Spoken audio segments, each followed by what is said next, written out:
Well, have you heard? Mother Nature is putting on a show for us tonight. The first total lunar eclipse will be visible tonight, and it hasn't been visible for years. 23 ABC's Chris Ornalis is live now with what to look out for. Chris.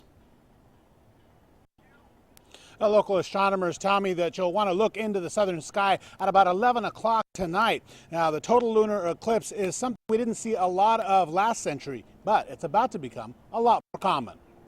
Last century, we only had 3. This century, we're going to have 9.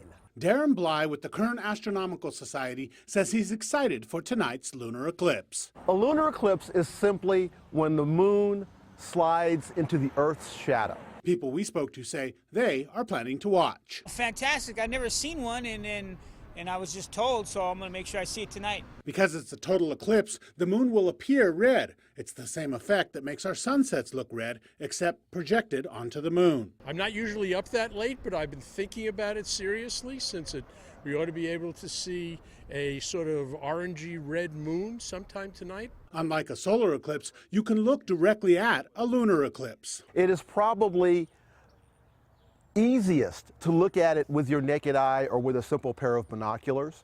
It is a beautiful thing. It happens over a long period of time. Some believe a red moon is a sign of the end of the world. I can't describe any kind of religious connotation to it. I'm more of an alien person than the end of the world type of a person.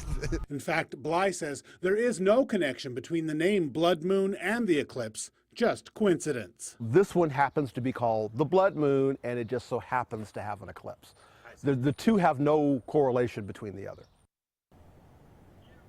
And again, that eclipse will start about 11 o'clock tonight. It won't appear red until after midnight, and the eclipse will be completely over about 2:30 a.m. Now let's head back to Lauren Etlinger for a look at the weather.